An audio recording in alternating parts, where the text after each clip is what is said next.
ഏറ്റവും നല്ല അഭിനേതാവിനെ തിരഞ്ഞെടുക്കാൻ എന്നോട് പറഞ്ഞു കഴിഞ്ഞാൽ ഞാൻ ആദ്യം സിദ്ദിഖ് സാറിനെയാണ് തിരഞ്ഞെടുക്കുക. രണ്ടാമത് കോമ്പീറ്റ് ചെയ്യുന്ന ആളാണ് അനശ്വര എന്നാണ് ഞാൻ തിരഞ്ഞെടുക്കുക. അത് എൻ്റെ വ്യക്തിപരമായ അഭിപ്രായമാണ്.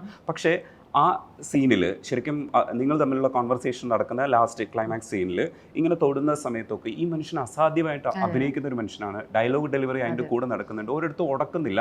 നമ്മളൊക്കെ ടെൻഷൻ അടിച്ചിട്ട് ഇങ്ങനെ ഇരിക്കുവാണ്. ഈ സീൻ രണ്ടാമത് കാണുന്ന സമയത്ത് അനശ്വരയ്ക്ക് എന്താ തോന്നിയത് മനസ്സിനകത്ത്? ആ മനുഷ്യൻ്റെ ഒരു അഭിനയവും ആ ഒരു വെറുപ്പും സാധനങ്ങളും ഒക്കെ നമ്മളിലേക്ക് എത്തിക്കുന്ന ഒരു അഭിനയ സാധ്യത കൂടെ ഉണ്ടായിരുന്നു. എന്റെയും സിദ്ദിഖിന്റെയും ഫസ്റ്റ് കോമ്പിനേഷൻ സീൻ അതായിരുന്നു. ഞങ്ങൾക്ക് ആദ്യമായിട്ട് എടുത്തൊരു സീൻ അതായിരുന്നു. അപ്പൊ എനിക്ക് ആ സ്ക്രിപ്റ്റ് വായിക്കുമ്പോൾ പോലും ഭയങ്കര ഹാർഷ് ആയിട്ടുള്ള ഒരു വേർഡ്സുകളാണ്, ഡയലോഗുകളാണ് പറഞ്ഞു പോകുന്നത്. അപ്പൊ ആൾക്ക് വലിയ ഡയലോഗ് ഉണ്ട്, ഞാനാണെങ്കിൽ കുഞ്ഞു കുഞ്ഞു ഡയലോഗ് അവിടെ ഇവിടെ പറഞ്ഞു പോകുന്നേ ഉള്ളൂ. അപ്പൊ ആളിന്ന് സൈഡിൽ നിന്ന് ഡയലോഗ് പഠിക്കുന്നത് എനിക്ക് കാണുന്നുണ്ട്. ഓപ്പോസിറ്റ് ഇരുന്ന് ഞാൻ ആളുടെ ഒരു ആക്ടിങ് വിറ്റ്നസ് ചെയ്യുന്ന സമയത്ത് ഭയങ്കര ഹൈ ആയിട്ട് പെർഫോം ചെയ്യുന്നൊരു ഒരാളുണ്ട്. ഡയലോഗ് ഡെലിവറി ആണെങ്കിലും ആളുടെ വോയിസിൻ്റെ ഒരു മോഡുലേഷൻ ആണെങ്കിൽ പോലും അസാധ്യമായിട്ടൊരു പെർഫോം ചെയ്യുന്ന ഒരു നടനാണ് എൻ്റെ ഓപ്പോസിറ്റ് നിൽക്കുന്നത്. അപ്പോൾ ആളുടെ കൂടെ ഞാനും അത്രയിൽ തന്നെ നിന്നിട്ട് ആ ഒരു സാധനം ഞാനും കൊടുക്കണം. അതിലും ഹൈ ആയിട്ട് ഞാനും ഇരുന്ന് കൊടുത്താലേ അത് മാച്ച് ആവുള്ളൂ. അപ്പം എനിക്ക് അത്രയും ഒരു എന്താ പറയുക സപ്പോർട്ടും അത്രയും ഒരു ഇതെനിക്ക് അപ്പുറത്തുനിന്ന് സിദ്ദിഖിക്ക് എനിക്ക് തന്നിട്ടുണ്ടായിരുന്നു പെർഫോമിങ്ങിൻ്റെ. അത് വിറ്റ്നസ് ചെയ്യാന്നുള്ളത് തന്നെ ഭയങ്കര അടിപൊളിയായിരുന്നു. ഒരു മാജിക് ആയിരുന്നു ഫ്രെയിമിലിരുന്ന് കാണുന്ന സമയത്ത്. അത് തിയേറ്ററിൽ നിന്ന് കാണുമ്പോഴും എൻ്റെ ഇപ്പം ആൾക്കാരിത് കാണുമ്പോഴും ആ സീനിൽ ഭയങ്കര കണ്ടിരിക്കുന്ന എന്ന് നമുക്ക് തോന്നും. അതാണ് എന്താ പറയുക, നമുക്കിപ്പോൾ എന്നോട് കുറേ പേര് പറഞ്ഞു, ഇൻക്ലൂഡിങ് സിദ്ദിഖിക്ക് തന്നെ പറഞ്ഞു, എനിക്ക് തിയേറ്റർ വിസിറ്റിന് പടം കാണാനൊന്നും പോകാനൊന്നും വയ്യ, എന്നെ ആരും കിട്ടും ഇനി എന്നെ തല്ലുമെന്ന് എനിക്ക് പറയാൻ പറ്റില്ലെന്ന് സിദ്ദിഖിക്കും പറയുന്നുണ്ടായിരുന്നു. ഒരു ഷോട്ട് കഴിഞ്ഞ് രണ്ടാമത്തെ ഷോട്ട് ജിത്ത് സാർ ഒന്നുകൂടി പറഞ്ഞ് മൂന്നാം ഷോട്ടാകുമ്പോൾ സിദ്ദിഖ് പറഞ്ഞു, ഇത് മതി, ഇനി ഇത് പറഞ്ഞോ, എനിക്ക് പറ്റൂല, ഇത് അടിപൊളിയാണ് എന്ന് പറഞ്ഞത് സിദ്ദിഖിക്കാണ് പറയണത്. അപ്പം ആളും എന്നെ പറഞ്ഞിട്ട് രസമുണ്ട് കേട്ടോ, അടിപൊളിയായിട്ടുണ്ടെന്ന് സിദ്ദിഖിക്കും പറഞ്ഞു.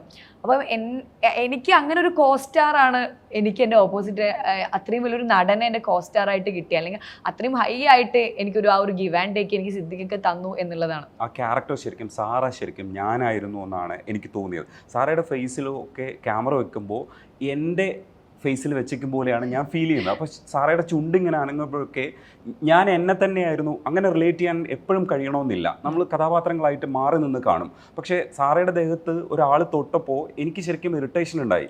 കാരണം എന്ന് വെച്ചാൽ ഞാനിതെങ്ങനെ സഹിക്കുക എന്ന് പറഞ്ഞിട്ട് ഇതിങ്ങനെ ദൂരേക്ക് മാറ്റി നിർത്താൻ വേണ്ടിയിട്ട് ഞാൻ സ്വയം ശ്രമിക്കുന്നുണ്ട്. അപ്പം ഞാൻ പറയുന്നുണ്ട് ഇത് സിനിമയാണെന്ന് പറയാൻ, പക്ഷെ അപ്പോൾ ഓർക്കുന്നില്ല ഞാൻ സിനിമയാണെന്ന്. കുറച്ച് കഴിഞ്ഞിട്ടാണ് ഞാൻ ആലോചിക്കുന്നത്.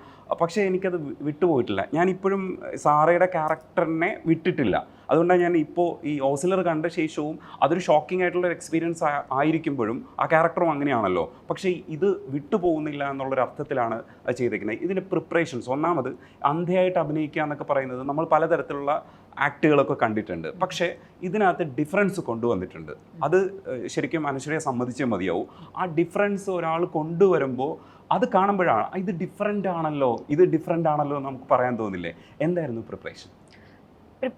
എനിക്ക് യൂഷ്വലി നമ്മൾ എന്താണോ ബ്ലൈൻഡായ ആൾക്കാരെ കാണിച്ചേക്കുന്നത് അങ്ങനെ എനിക്ക് കാണിക്കേണ്ടെന്ന് എനിക്ക് ഒരു ഇതുണ്ടായിരുന്നു. അതേപോലെ എനിക്കൊരു ഐഡിയ ഉണ്ടായിരുന്നില്ല. നമ്മൾ ഒബ്സർവ് ചെയ്യും, നമ്മൾ അങ്ങനെയുള്ള ആൾക്കാരെ കണ്ടിട്ടുണ്ട്. പലരും പല രീതിയിലാണ്, ബ്ലൈൻഡായ ആൾക്കാർ പല രീതിയിലാണ് അവരുടെ ഐ മൂവ്മെൻറ്റ്സ് ഒക്കെ ഉണ്ടാവുന്നത്.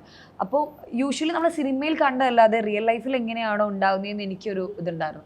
പിന്നെ അതേപോലെ ഇൻ്റർവ്യൂസ് കണ്ടു ബ്ലൈൻഡായ ആൾക്കാരുടെ. പിന്നെ എന്ന് വെച്ചാൽ എനിക്കൊരു പോയിന്റിൽ ഫോക്കസ് ചെയ്യാൻ പറ്റില്ല, അതാണല്ലോ നമുക്ക് കാണാൻ പറ്റില്ല. അപ്പോൾ നമ്മൾ അറിയാതെ നമ്മളിപ്പോൾ ഇവിടെ നോക്കുന്ന നമ്മൾ അറിയാതെ ഏതെങ്കിലും ഒരു പോയിന്റിൽ ഫോക്കസ് ആയിപ്പോ, സബ് കോൺഷ്യസ്ലി നമ്മളൊരു കാണുന്നുണ്ട്. അപ്പൊ നമ്മൾ ഫോക്കസ് ആയി പോകും. പെട്ടെന്ന് എന്തെങ്കിലും ഒരു പോയിന്റോ ഒരാളുടെ ഒരു മുഖോ എന്തെങ്കിലും കണ്ടാൽ നമ്മളിങ്ങനെ പോകുന്ന സമയത്ത് ഫോക്കസ് ആയി നിന്നു, പക്ഷെ നിൽക്കരുത്. അങ്ങനെയൊക്കെ ഐ മൊമെന്റ്സ് പോകണമായിരുന്നു. അപ്പൊ അതെനിക്ക് കുറച്ച് പാടായിട്ടുള്ള ഒന്നായിരുന്നു. പക്ഷെ ഫസ്റ്റ് ഡേ ഷൂട്ട് കഴിഞ്ഞപ്പോൾ തന്നെ ജിത്തു സാറ് പറഞ്ഞത് ഓക്കെയാണ്, അങ്ങനെ പിടിച്ചാൽ ആ 1 മീറ്റർ പിടിച്ചാൽ മതി.